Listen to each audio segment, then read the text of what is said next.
today you find me on another motorway in the Honda SMX, and this is just a quick update to tell you that changing the thermostat on the engine has fixed some of the issues with the gearbox, namely the torque converter locker.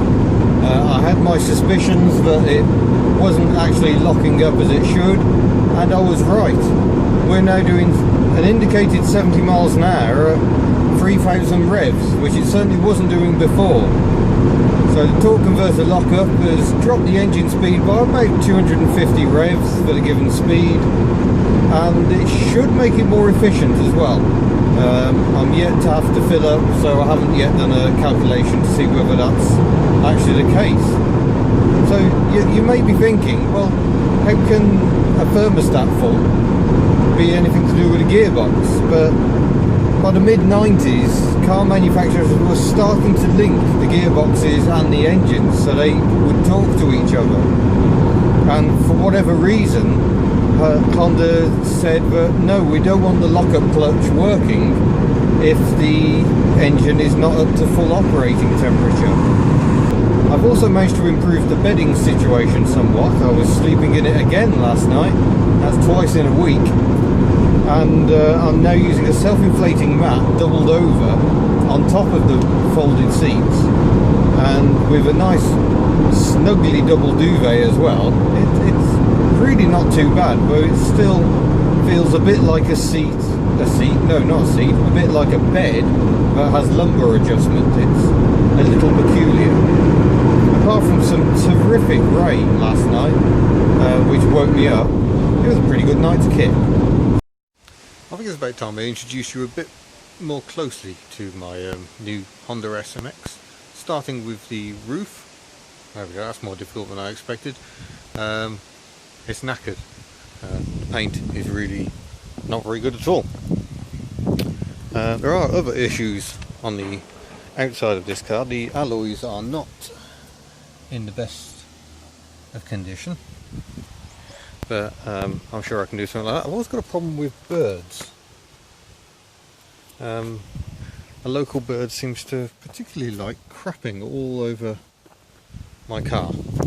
This is quite irritating. So here we are inside the SMX. You've got this lovely orange trim, though some had orange seats as well, and this one does not. Lovely orange dials, various cubbies all over the place. That's quite a deep one. You get a door pocket this side. You don't get a door pocket on the driver's side because the handbrake is down here. So being an automatic, I rarely use the handbrake. It's a column gear change, which confuses quite a lot of people. And it's an entirely flat floor.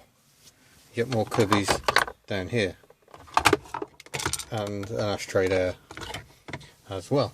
It does have air conditioning. The air conditioning does not seem to work. I've had to deploy a 5p piece because the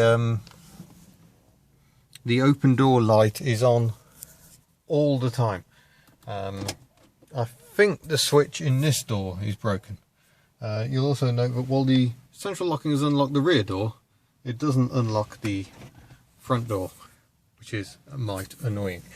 As you can see, bench seats, got some new track rod ends, getting those fitted hopefully this week. Might help with the wayward handling. Give that a tug, and I've got a nice big armrest, which is just the middle part of the seat. Despite the fact it's got the bench seats, and there is a head restraint for that seat floating around somewhere, I've just misplaced it. It's still adjustable each side separately. Typical Honda, so it's a quick release, so you can drop it down nice and quickly. Let's jump out the passenger door. It's really easy to jump across this car. And we'll go and jump in the back. Being a working car, it's currently full of magazines. But here in the back, you sit really high up, and there's tons of leg. You can adjust this back seat, if I can find a control, so I can have very little legroom but loads of boot space, or I can have it set to limousine. Now obviously I prefer limousine. So as I've shown in previous videos, the seats do all fold down to become a bed as well. I wonder where that head restraint is. Aha! I have found it. Job done, nice and easy. There's also various storage here. I've got a nice big table. In fact, frankly, that's actually big enough to take my magazines. Also a little cubby hole, which is actually quite a sizable cupboard. So I've got my camping essentials there, loo roll, bin bags, and a mug for tea. Ugh. There we go. Let's move around the back. Oh, sorry, I'm getting a bit windy again. The tailgate is enormous. You have to bear in mind that when it swings up, because the handle is here, all this bumper comes up with it. So that means nice low load bay area. And then here is the seat, which can obviously fold down flat. It's got a handy little stowage net on the back of it, or it'll fold up all the way to the front. I've not done that one yet, but I might give that a try at some point fairly soon. Note also the enormous rear lamp clusters, which take some huge capless bulbs, none of which I own. Which is a shame, because that brake light does not work. Bulbs are on order.